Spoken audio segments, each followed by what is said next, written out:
New Canoe Nation, what's going on?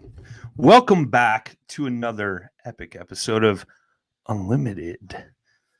Got an epic guest in the house, Stewart Venable. I probably butchered it again, man. I said it 8 times before we went live. What are you going to do? But before we get him in here, go down in that lower left-hand corner, smash that share button if you're watching on Facebook. If you're watching on YouTube, welcome. Share this up. Let's get some folks in here as we're going along. Drop in the comments your questions. We'll get those things answered for you. Sup B from Garrett Pate. Sup, my brother? Hope you're doing well down there in Georgia, I believe. See, man, you guys got to give me a little credit if I mess these things up. David Harper in the house. Hope you guys enjoyed the last episode. We went over some of the new motor mounts, some of the things going on here at New Canoe with the man, the myth, the legend, Mr. Blake Young. If you missed that, you can go back, watch on the Facebook page, the YouTube channel, or any podcast platform. That's right. If you missed part of these shows, you can go back, tune in, listen in the car on your way to work, on the way to your fishing tournament, whatever. Any podcast platform, just search New Canoes Unlimited.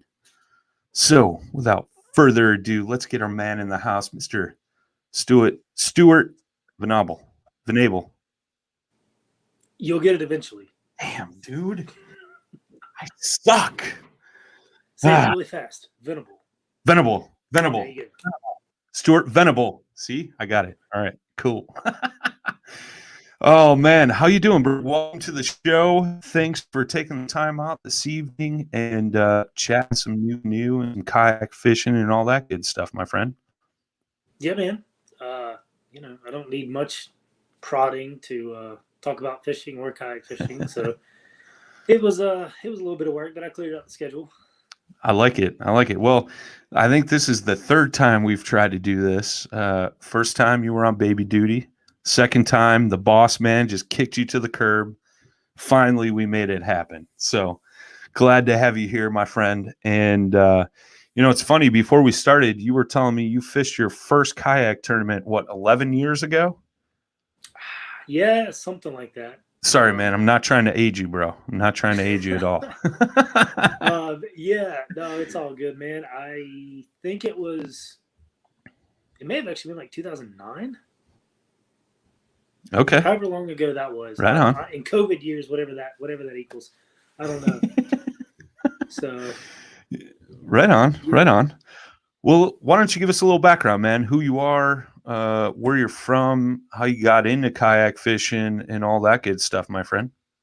Oh, yeah, man. So, contrary to what I'm sure a lot of people believe, I say a lot of people, anybody that has talked to me or known me for any length of time, I did not get into kayak fishing for bass fishing. I was living up in the mountains of North Carolina.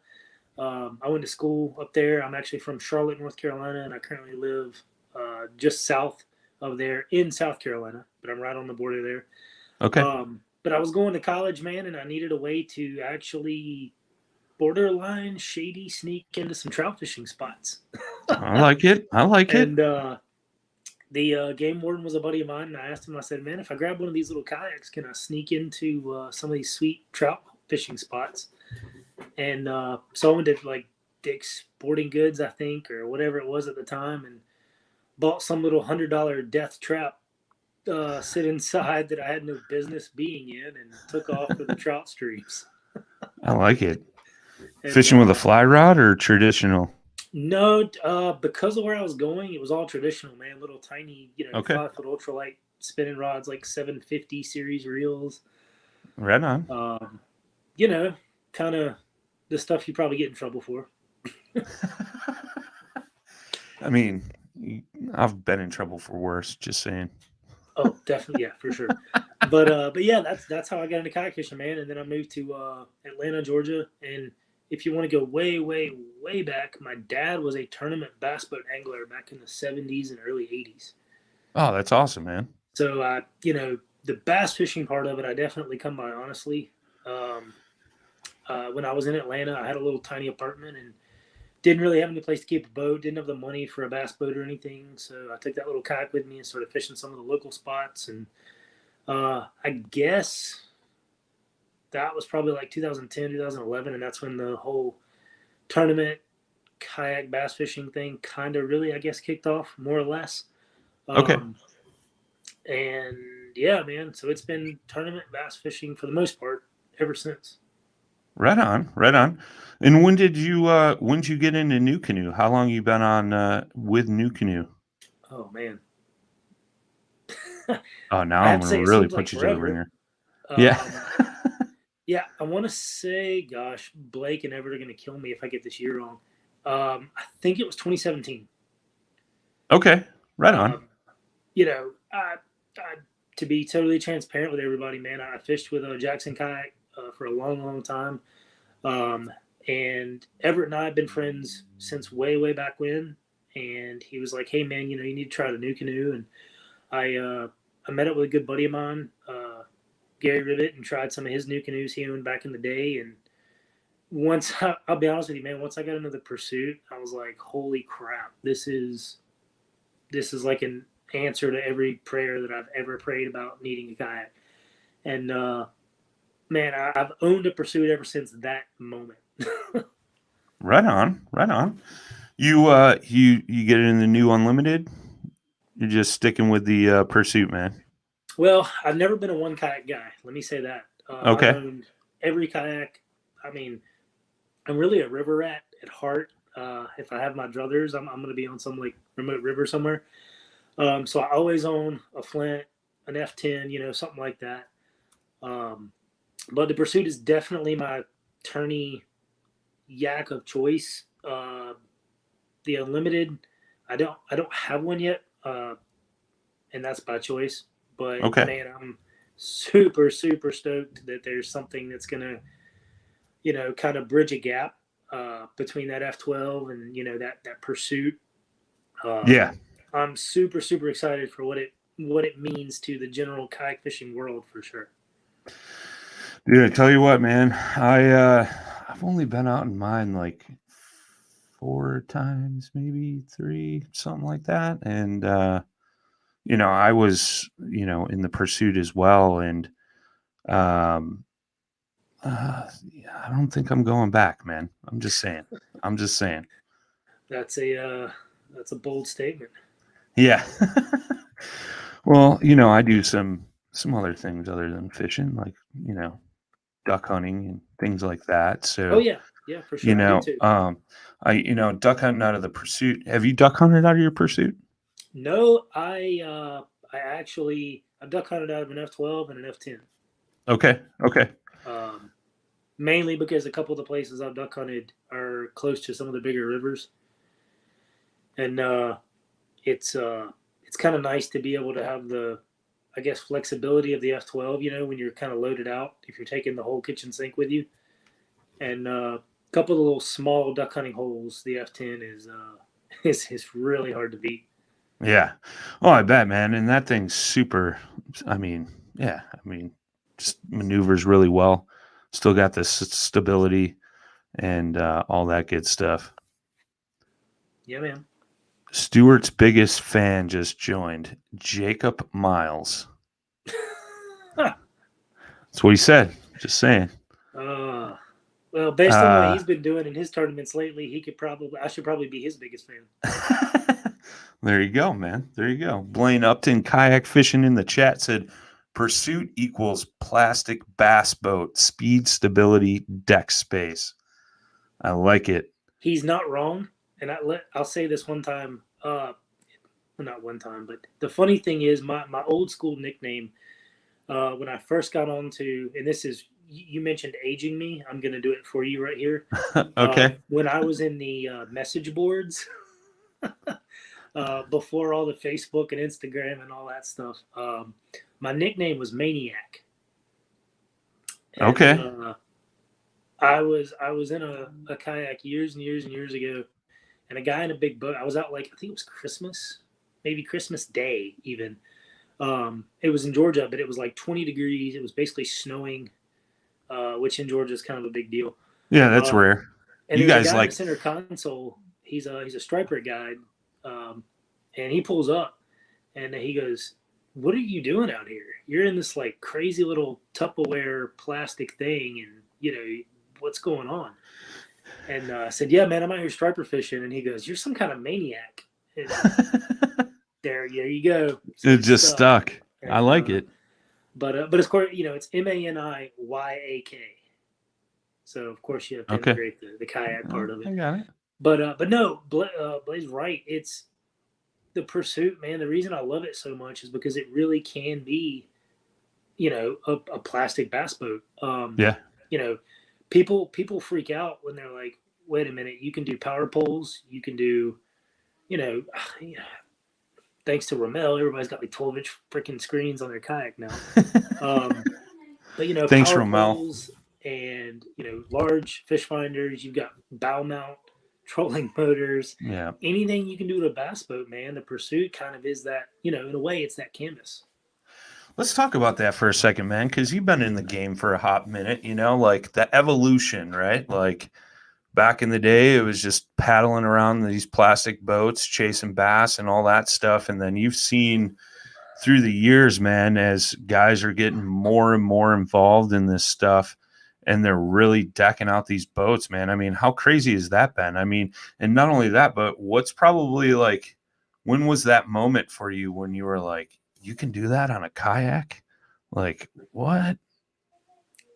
You know? Well, number one, the transformation, um, in kayak fishing specifically, is just nuts. Yeah. It's totally crazy. Because like I said, when I was doing this, man, none of this stuff really existed, at least in its current like iteration, in its current form. Um, I was using Velcro to put I think it was like a Fish Eagle, like a 100 or whatever it was at the time, man. It was like a 3-inch little tiny black and white fish finder. I was putting all weather Velcro on the bottom of it, and I was zip tying a homemade PVC deployment arm onto a sit inside kayak. uh, 10 plus years ago. And, now that the sport has advanced so much, and, it's not, I try to tell everybody, man, there were obviously certain brands that kind of paved the way and did a Sure. lot of really, really cool stuff. But the sport has evolved so much now to where, there's so many great kayak brands out there. There's so many awesome, accessory companies, you name it, propulsion companies even. I mean, Yeah. Right. Right. there's so many names in the game. But I will say this, if I can give a shout out, the one guy who I think has had potentially the single-handedly like largest input on kayak fishing in my mind is Luther Cyphers. Um, I've bought products from him back when it was like a one-man band, and to see the way that When he's they were grown it. making the light poles. Yeah, the Visicart, the Yep. Visipole, even before the Yeah. carbon. Yep. Yep. I'm calling him and I'm like, man, can we do this? Is this even feasible? I have this idea, and he's one of those cats who just has done so much. I mean, selflessly for Yeah. the industry to move it forward, and not to say any brand's better than the other. It's all based on preference these days. Sure. But he's like, I can put my finger on that one guy. And of course, it's not one guy anymore. It's a killer company with a lot of amazing people involved. Right. But to see that the way someone like him can single-handedly, in my opinion, change the whole game is kind of awesome. And it's cool that in kayak fishing, we're getting bigger and bigger and bigger, but we're all still, we're kind of a close-knit, group of people. Yeah. Still that grassroots feel, you know what I mean? Even at the national events, it's kind of cool to see that. I know I've done a podcast before with Luther, and hearing this story about how Yak Attack evolved and things like that, because It's funny. I was wondering which way you were going to go with that, because I would say that 90% of the kayak fishing community, instead of mentioning Luther, they would have mentioned Chad Hoover. You know what I mean? Um, and it's interesting to hear your take on that. That's pretty cool. I like that. Well, let me qualify that. When you say Chad Hoover, again, Chad's one of those guys I've known for a lot of years. Sure. And he has obviously done a lot Sure. for the competitive aspect of kayak fishing. Absolutely.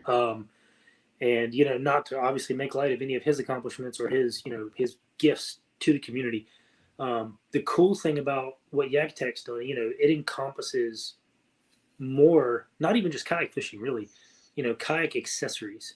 Because I know people that are professional photographers that use his mounts and his gear and the things that he's conceptualized and brought to kind of fruition. It's even further reaching as a whole, in my opinion. So that kind of, Yeah, for sure. Yeah, it's comparing apples to oranges. They both have had pretty amazing accomplishments. No doubt. So with that being said, what's your favorite accessory on your new canoe? Oh man. See, you made us go down this rabbit hole, bro. Yeah. Oh no, we could do this for quite a while. Because remember when I started, my favorite accessory was made out of like Velcro. Yeah. And PVC. Exactly. No, man. I think the biggest thing single-handedly for me personally is, and I say this, I'll qualify this statement too. The Rotogrip paddle holder, dude, was huge for me. Because, before the awesome multi-function flint handle, that, man, I was so stoked when I saw that on the flint. That was huge for me.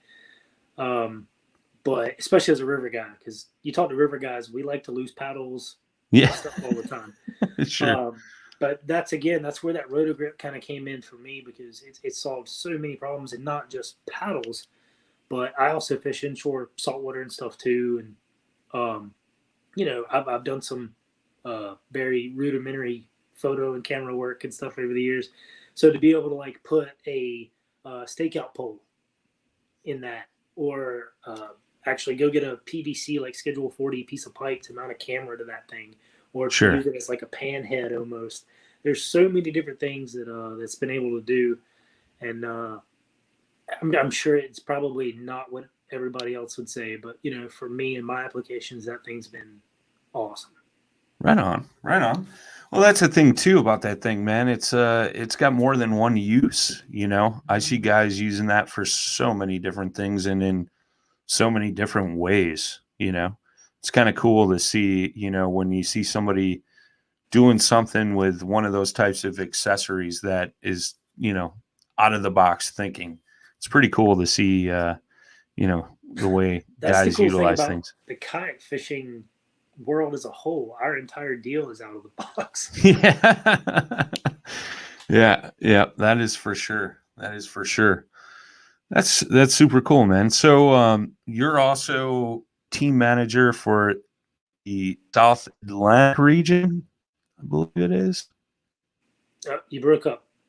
Oh, so you're the team manager for the South Atlantic region of New Canoe, correct? Yeah, regional director for the Atlantic South. Yeah. Okay, Atlantic South, we think. Or Everett, Everett. South Atlantic, Southeast, something. Yeah. Whatever. Yeah. The Carolinas and Virginia. So if you're in there, hit me up. So how long have you been in that role, man? Well, actually, that would be since we created regional directors. Okay. I've been in various capacities, over the years, kind of whatever helped out the most. The cool thing about an RD position for me, man, is, I'm born and raised in the, I guess, Atlantic South, and through kayak fishing, not just with New Canoe, but with other brands of kayaks, but Bending Branches, I've been with those guys for many, many years. Awesome company, Yak Tech as well. A lot of the companies I've worked with are, been very, very blessed to work with over the years, I've dealt with a lot of dealers. Sure. And so to be able to leverage those relationships to help a lot of different brands has been really, really cool. And obviously, I mean, if you've ever been around a kayak shop, there's some pretty cool cats, usually hanging around there. And so it's allowed me to actually build a lot of really good friendships too, not just with team guys, but also dealers and their families. And yeah. For sure, man. So I always like putting the regional directors on the spot. So I'm going to do this to you, my friend. So in your region, who do you think is somebody that's maybe not on the radar, but people should be watching?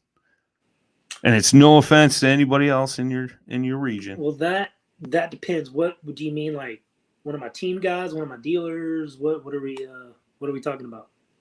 Yeah, team guys. Okay, cool. Because if you'd asked me dealers, I'd have been like, no, man. Gosh, team guys. I have such a so cliche. I have such a a good group of guys. It's kind of tough to do that.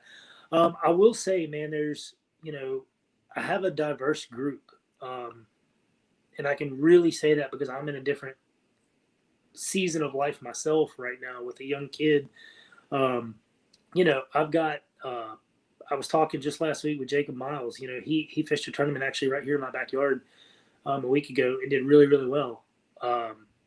And I'm a tournament guy, kind of dyed in the wool. So I like to follow my guys, when they have accomplishments and when they do things like that.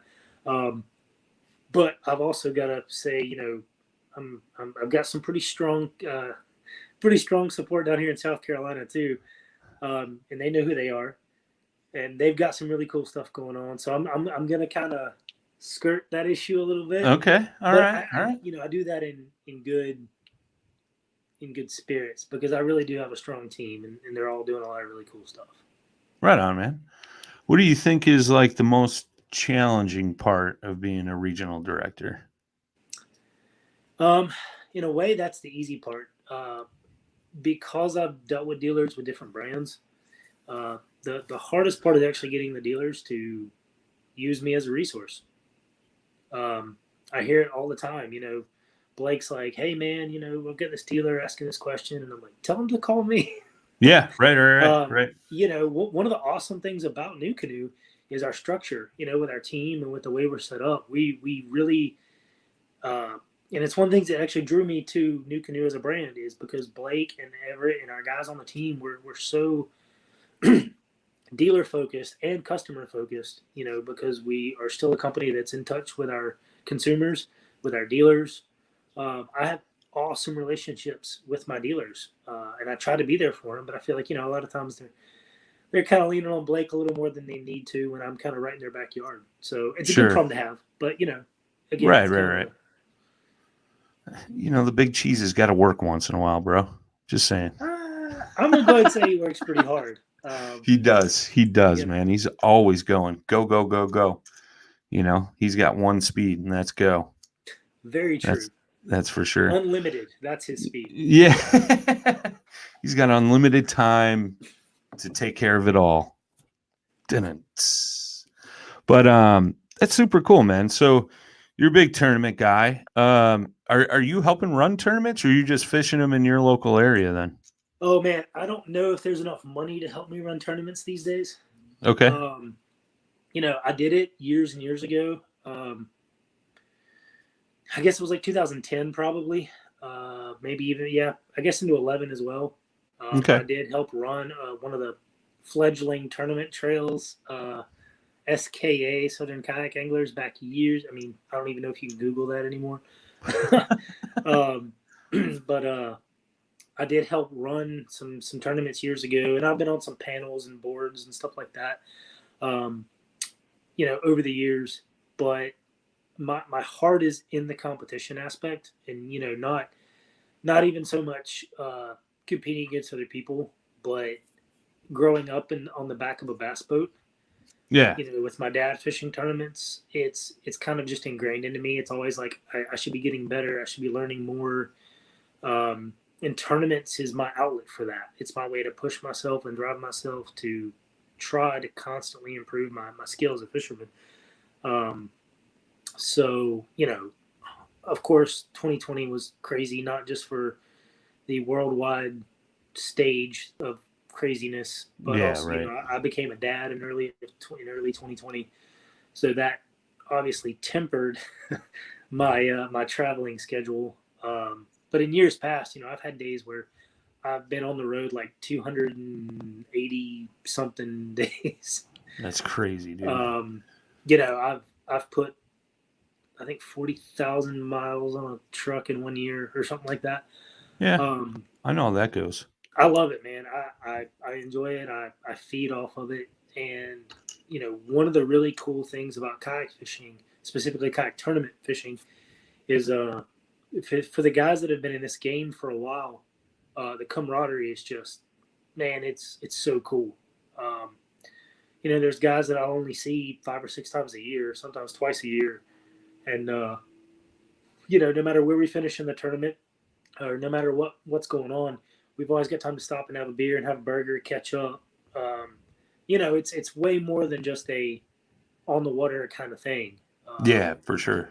And I feel like it's, obviously I don't have anything negative to say about the bass boat community or anything like that, but the kayak tournament family is top notch. It's something else, man. I had a brief experience with that a couple weeks ago. We were running a tournament down in Tennessee, and a gentleman I know really wanted to come down there and fish it because he was down there a few weeks prior for doing some media stuff for a company he works with. Really looking forward to it, man. And his car blew up like the week of, and a gentleman in his area that, I mean, they may have said 2 words to each other at a tournament once before. Dude reached out and he's like, "Hey, man, I'm going to make sure you make it there." Drove an hour and a half out of his way to go pick this guy up, drove him down to Tennessee, got him there, gave him a bed to sleep in, and then, drove him back home. I mean, it's totally cool to see, man. It's just, that's the way the community is, man. It's, bar none, man. I think that's one of my favorite things about kayak fishing. It's not the actual fishing out of a kayak, it's the people that are in it. I mean, hence the reason why I do podcasts and shows like this, like I love hearing the stories and, talking to folks, Definitely. That's cool, man. Well, congrats again on being a father, man. That's huge. I know it's putting a damper in that tournament fishing, but I'm sure the payoff is definitely worth it, Man, the way I look at it is it's life happens in seasons. Sure. And granted, from my normal aspect of life, fishing sometimes 25 plus tournaments a year, all over the country, it's a big change, but it's also awesome because, for me, I'm very, very family centered. That's a big thing about who I am. And I'm already, trying to convince the wife, I can duct tape him to the kayak. Just take him now, there's we can go now. And no, man, I'm already planning fishing trips, 5-10 years from now, and tournaments with him and the whole deal. That's cool. So it's yes, things have changed, but it's actually given me just even more future potential to enjoy the outlet that I'm already, involved in. That's very cool, man. Very cool. So being a heavy tournament fisherman, like what's your most memorable tournament you've ever fished? What's the one that just jumps out at you? Oh man. Well, there's a bunch for different reasons. I've got good ones and bad ones and heartbreakers, and the first one that I did, like what I would say, I say the first one that was more or less advertised, that we organized and did. I think it was 2009. Pretty sure 2009. But we put an all call out on a forum message board. That's awesome. Like I said, I'm dating myself. But it was me and like 3 or 4 buddies that fished a local lake, and it turned out to be almost, I think it was 20, 26, 27, 28 guys, something like that. Okay. All showed up, and I was totally floored. I was like, holy cow, this is, way more than I expected. And the coolest thing about the tournament is a lot of those, I say a lot, several of those guys I still talk to today, and I'm still like good friends with. That's awesome. So that's what's just that. I guess that's the most memorable, just for the fact that it kind of kicked off the insanity that was the next like 10 years. But that was pretty cool. Right on, man.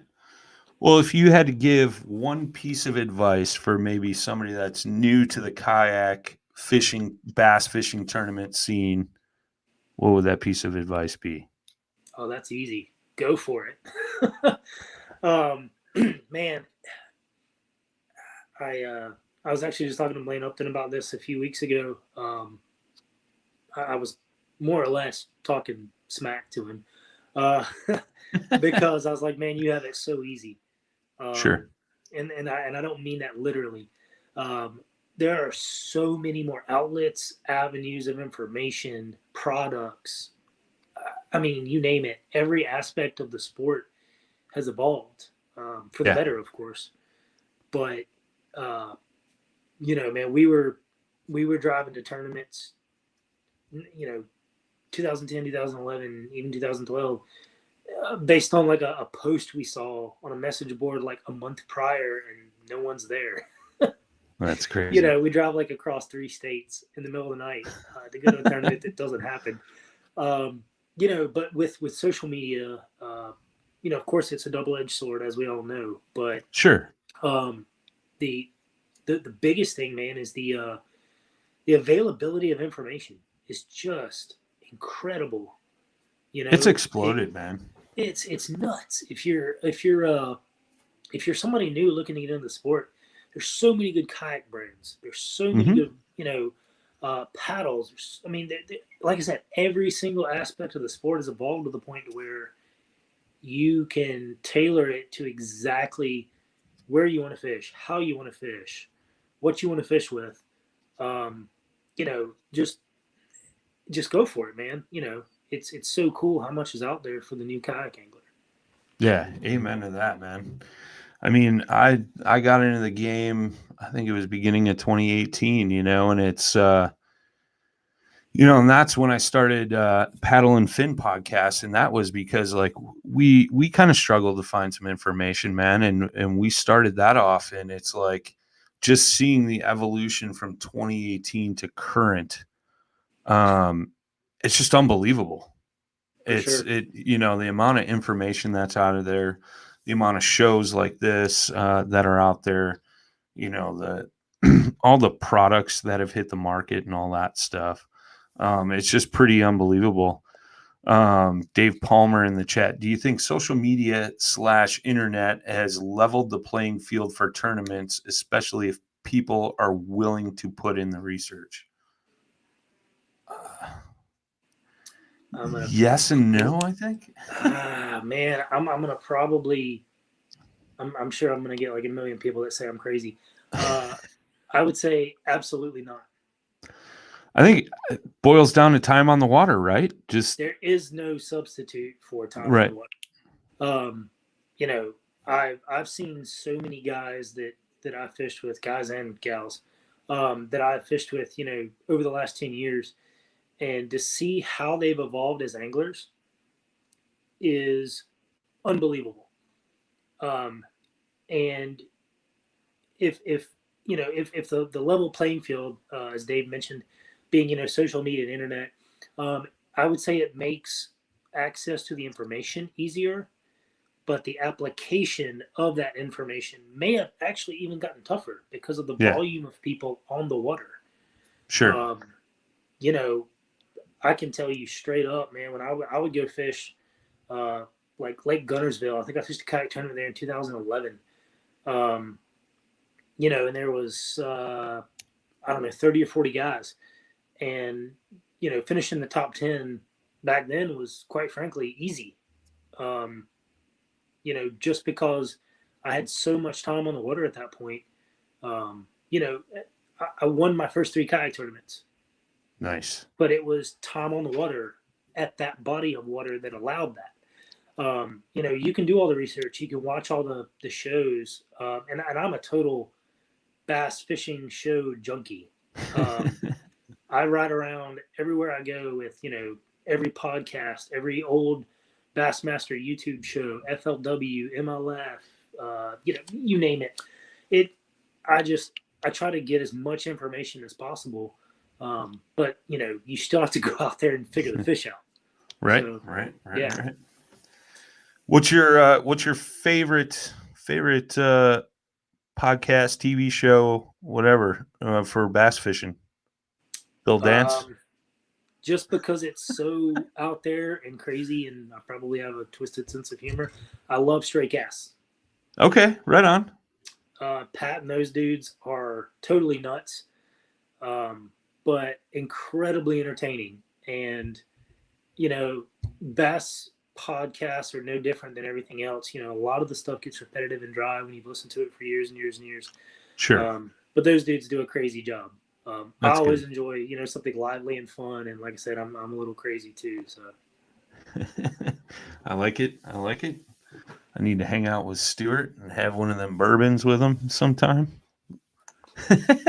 There's plenty. I invite everybody over for bourbon. I tell everybody if, no matter what kayak you're in, no matter if you fished 1 tournament, 100 tournaments, my house is always open to kayak anglers, no matter what. My bourbon is always open. I don't know, man. We should not put your address down below in the chat because your wife might be angry with you. Well, if it has to do with fishing or bourbon or cars or stuff like that, she's probably expecting it anyway. So, Juan Chavez in the chat is asking, how long before kayak tournaments have prize money comparable to MLF, Bassmaster Classic, etc.? It is inevitable that it will get there and probably eclipse the money of big boat tournaments. Your thoughts on that, my friend? Well, that's a really, really valid question. And my answer is twofold. Number one, we're already there. I fished a tournament on Kentucky Lake in, I believe it was 2016, the KBF National Championship. And if I'm getting my years right, that was a $100,000 payout for first place. I think that was 2017. 17, maybe. May have been 17. I think it was 17. Again, I hate to be this guy, but it all runs together to some extent. It's all good. But we've had kayak tournaments with hundreds and hundreds, 500-600 guys in them. There's KBF National Championships. The competitive level is absolutely already there. It's just different. Sure. And there's plenty of bass boat fishermen, weekend guys, to literally tournament, tour level professionals who can attest to that, who have jumped in kayaks and they've gotten their butt kicked. Obviously, I'm sure a lot of them have done well. If you've been in the game a while, a lot of guys know about Dave Lefebvre fishing a tournament a few years back. Yeah. It's already happened and it's there. I spent the better part of a decade trying to tell people, hey, it's coming. There's going to come a day where we are recognized by the large tournament entities. At the time it was simply BASS and FLW. That's all changed now, as we know. Sure. But we're there. Yep. The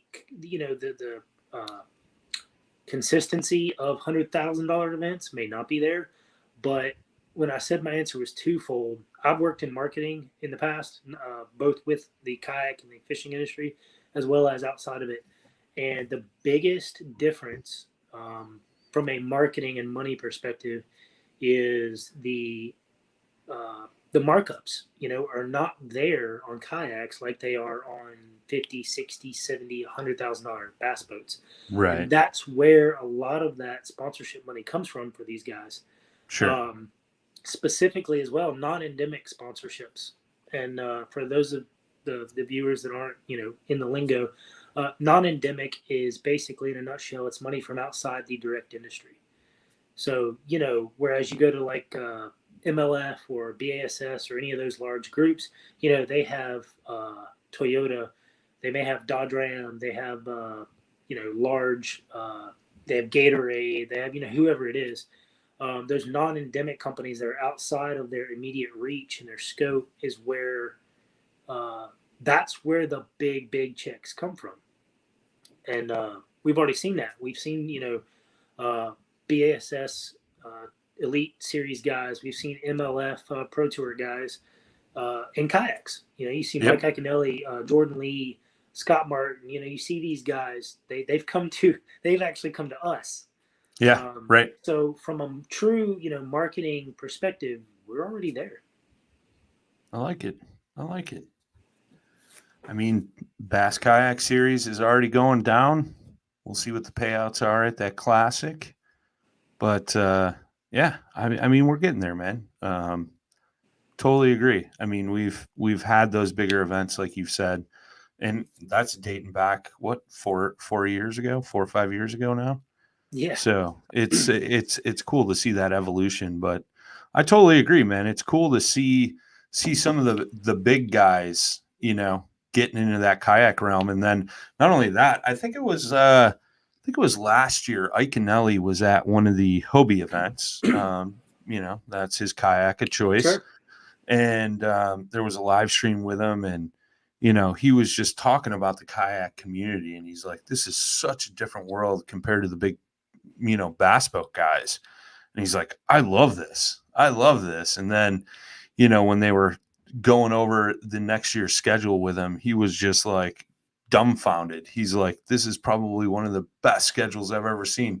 If I didn't have to go fish out of my bass boat, I'd be here fishing all these kayak tournaments because you guys got it, you know, and it was pretty cool to hear that aspect from the opposite side of the fence. You know what I mean? Sure.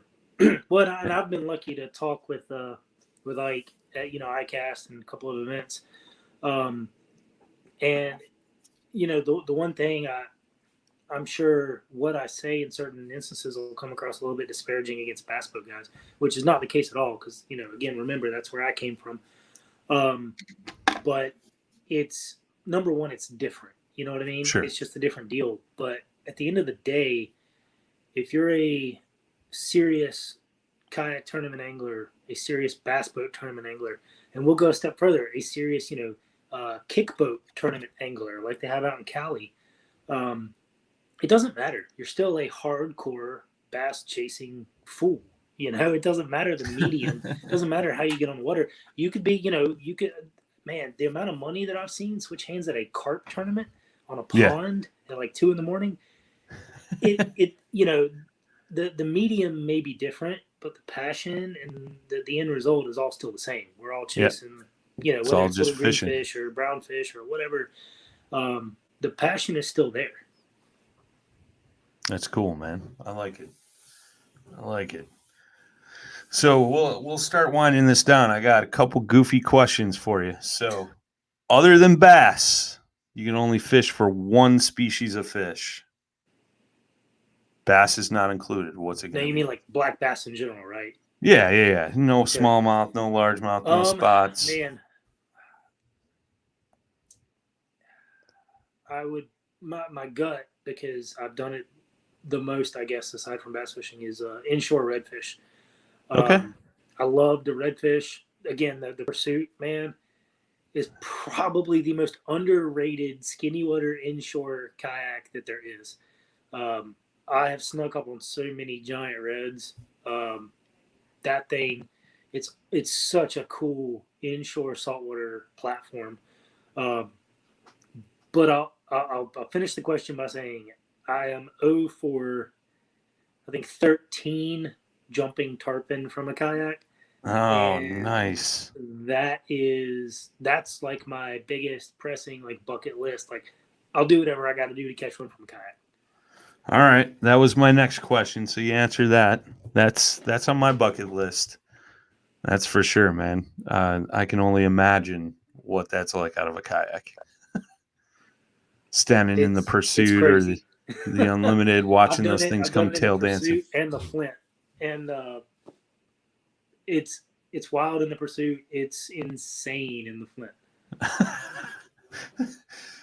Wait a minute. So you're pretty much chasing after a fish that's almost as long as your boat. Definitely, yeah. I love it. Well, why not? I mean, you only live once, right? Stewart's my new best friend. I like this. I like the way this is going. I ask every guest this question. You got a Frontier 12 rigged up tandem. You can go fishing with one person, dead or alive. Who's it going to be? My granddad, for sure. Right on. Okay. When I was a kid, man, I ran ponds in my granddad's neighborhood with him. And the first picture that I have of me with a bass is my granddad and me with a little 15-inch bass or whatever. Mainly because I can I can share stuff with him, and he'll give me the wildest spin on like the kayak. Like when he sees the thing rigged out, he'll be like, "What in the heck is going on? Where's the cane pole? Fold up chair? Like what's the deal? Why do you need all this crap?" He'll keep it all in perspective for me. So I would say my granddad, hands down. That's cool. I like that. We had one more question in the chat, and I will let you give up your suggestion. What type of anchor head should I use? From Christopher Russell.